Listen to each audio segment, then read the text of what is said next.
कि भाजपा के खिलाफ करीब करीब अब तो गुजरात की 6.5 करोड़ जनता नाराज है। देखिए, चुनाव में जीते या हारे, दोनों परिस्थिति में सड़कों की लड़ाई नहीं छूटी कि हर जोर जुल्म की टक्कर पे संघर्ष हमारा नारा है। तो इस देश की जनता को, इस देश के युवा को ये बात समझ नहीं होगी कि कोई एक जिग्नेश मेवानी MP MLA बन भी जाए तब भी क्रांति नहीं होगी। क्रांति तो होगी सड़कों की लड़ाई से।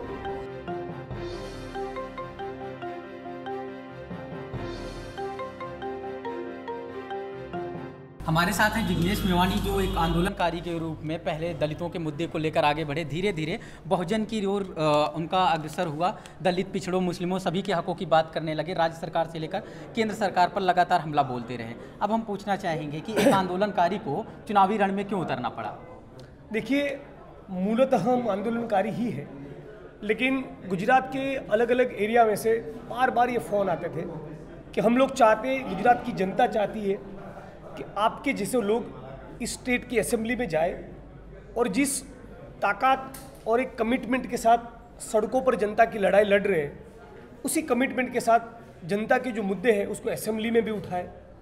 तो इसी मकसद से हम लोग चुनाव लड़ रहे हैं। चुनाव के साथ साथ हम लोग जनसंपर्क कर रहे हैं, जनता के बीच में असली मुद्दों की बात कर रहे हैं। तो मेरे लिए चुनाव लड़ना केवल चुनाव लड़ना नहीं, एक जनता के पॉलिटिकल एजुकेशन का काम भी है। भाजपा के खिलाफ कौन कौन सा समाज नाराज है और कितने मुद्दे हैं भाजपा के खिलाफ?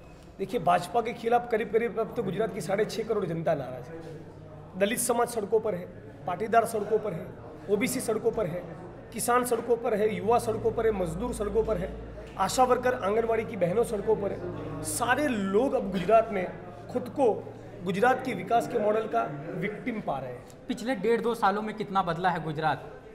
पिछले 1.5-2 सालों में सरकार के प्रयासों की ओर से कुछ नहीं बदला, लेकिन हम आंदोलनकारियों के संघर्ष के चलते थोड़ा बहुत बदलाव आया है।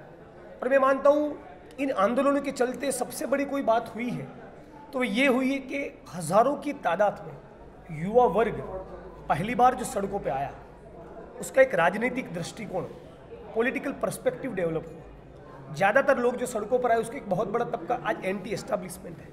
तो जिस तरह से मैं दिल्ली आता हूँ तो वहाँ के एक्टिविस्ट साथियों की एक स्वाभाविक फरियाद रहती है कि जंतर मंतर भी वही यूजुअल गैंग ऑफ सस्पेक्ट्स मिलती है।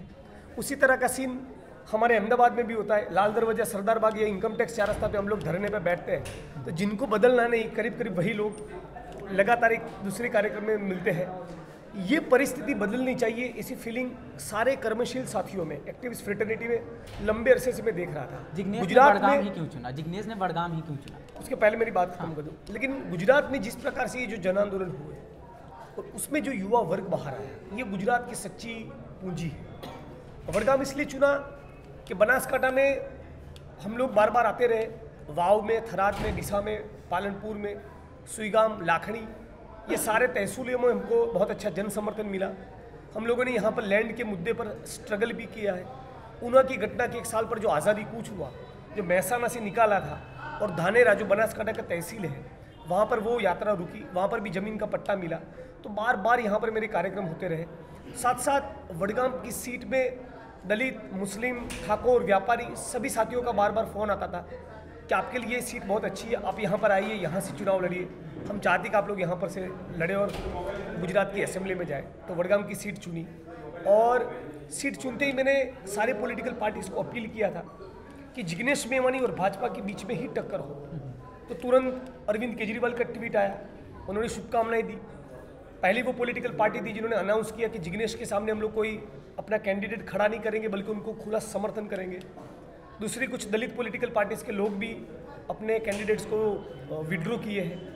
कांग्रेस ने भी समर्थन दिया है, और बहुत सी वामपंथी पार्टियां भी इस देश के आने वाले दिनों में समर्थन देगी।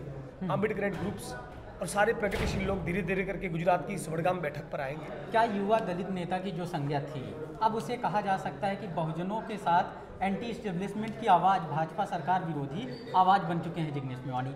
उस युवा दलित नेता से पूरे बहुजन की आवाज़ बनने के पीछे इतना बड़ा विस्तार कैसे ज़मीनी हासिल कर पाएंगे आप?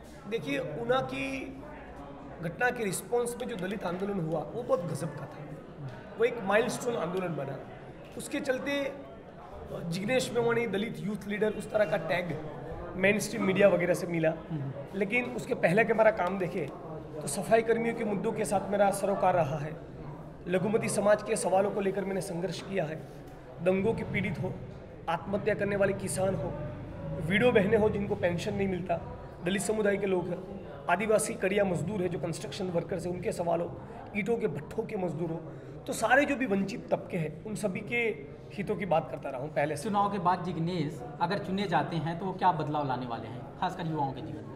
देखिए, चुनाव में जीते या हारे, दोनों परिस्थिति में सड़कों की लड़ाई नहीं छोड़ेंगे। सड़कों की लड़ाई नहीं छोड़ेंगे हर यानी आंदोलनकारी? आंदोलनकारी ही है, मूलतः हर वही रहेंगे।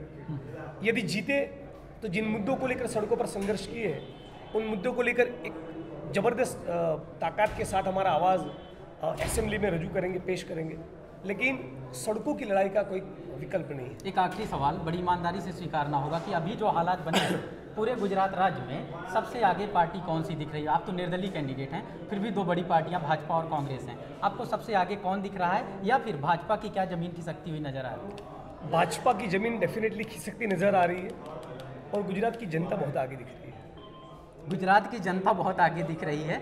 ठीक है, आखिरी संदेश कुछ? बस आखिरी संदेश तो आपकी चैनल के माध्यम से यही कि हर जोर जुल्म की टक्कर पे संघर्ष हमारा नारा है। बाबा साहब अम्बेडकर ने भी कहा था, शिक्षित बनो, संगठित बनो और संघर्ष करो।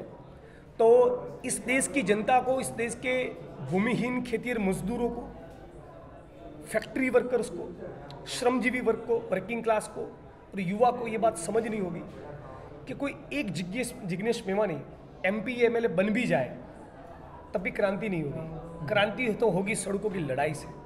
तो ये बात को अपने जहन में उतार ले और दिलो जान से इस देश के श्रमजीवी वर्ग के लिए लगातार संघर्ष करते रहे। चुनावी राजनीति में थोड़ा बहुत हस्तक्षेप करके कल को हम MP और MLA बन जाए तो वो एक इंटरवेंशन के तौर पे बहुत ज़रूरी है, लेकिन हमारी मुक्ति का मार्ग क्रांति के जरिए ही निकलेगा और क्रांति बिना सड़कों के संघर्ष के कभी नहीं होती है। मुक्ति का मार्ग क्रांति के जरिए ही निकलेगा और क्रांति बिना सड़कों पर उतरे नहीं होगी।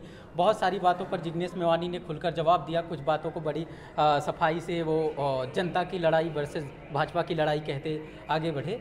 हम उम्मीद करते हैं कि लोगों की ज़िंदगियों में बेहतर बदलाव होगा। युवा नेता के जरिए लोग अपना अपना रिप्रेजेंटेशन देते रहेंगे। बोलता हिंदुस्तान की तरफ से आपका धन्यवाद।